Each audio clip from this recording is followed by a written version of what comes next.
Assalamualaikum warahmatullahi wabarakatuh. Nama saya Nurlia Rizkiani dengan NIM 200414020. Pada video kali ini saya akan mempresentasikan hasil pekerjaan saya dengan tema Independent Sample T-Test. Sebelumnya data ini saya dapat dari pengerjaan menggunakan SPSS. Yang pertama yaitu output 1 grup statistik. Interpretasinya yaitu berdasarkan output 1 grafik statistik diketahui bahwa jumlah data metode standar adalah 15 observasi, sedangkan metode baru sebanyak 15 observasi.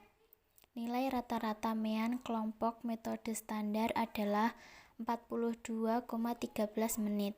Sedangkan nilai rata-rata mean kelompok metode baru adalah 35,4 menit. Demikian, dapat diambil kesimpulan bahwa terdapat perbedaan rata-rata waktu produksi sebesar 42,13 dikurangi 35,4, yaitu 6,73 menit.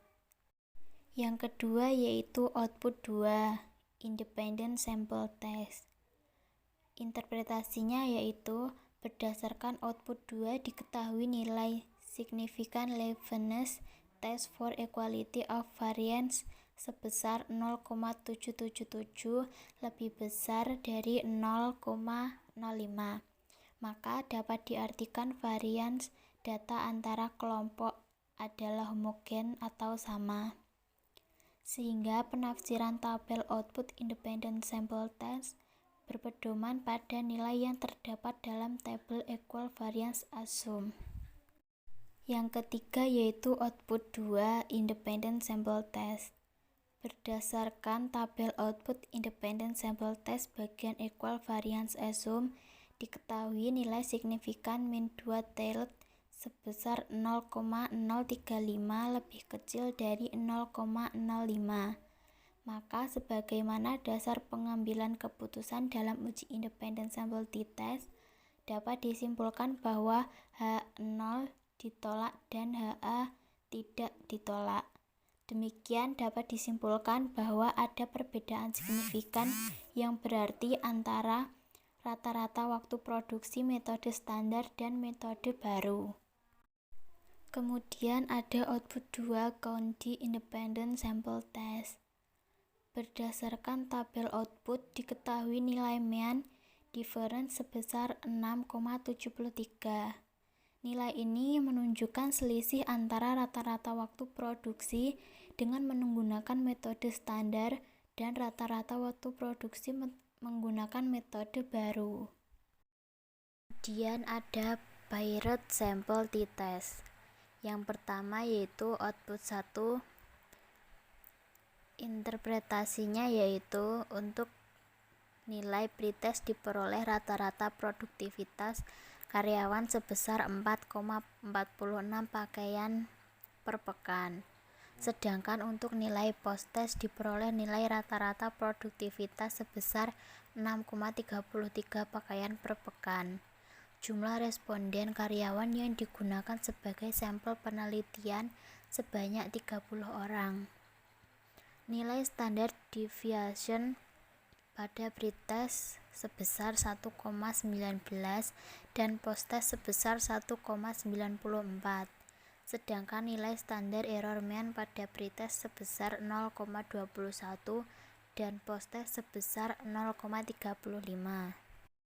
Yang kedua ada output 1 Count-D. Interpretasinya yaitu karena nilai rata-rata hasil belajar pada pretest 4,46 kurang dari posttest 6,33, maka secara deskriptif ada perbedaan rata-rata produktivitas karyawan antara pretest dengan posttest. Kemudian untuk membuktikan perbedaan tersebut benar-benar signifikan atau tidak, maka kita perlu menafsirkan hasil uji Bayret Sample T-Test yang terdapat pada tabel output Bayret Sample Statistik.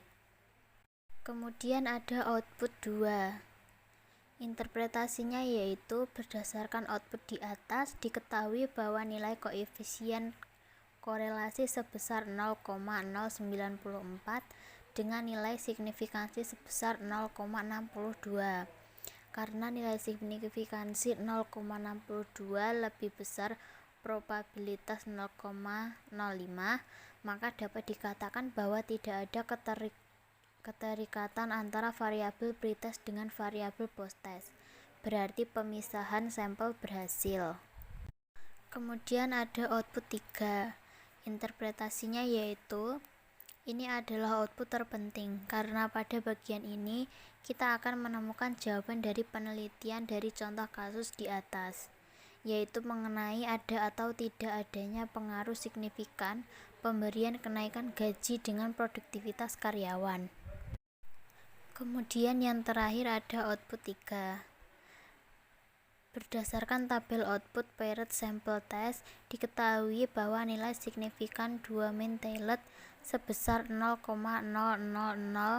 kurang dari 0,05. Maka H0 ditolak dan HA tidak ditolak, sehingga dapat disimpulkan bahwa ada perbedaan yang signifikan antara hasil belajar produktif karyawan sebelum mendapat intensif pretest dan setelah mendapat intensif post-test dengan selisih min 1,87 pakaian per pekan. Sekian presentasi dari saya, kurang lebihnya mohon maaf. Wassalamualaikum warahmatullahi wabarakatuh.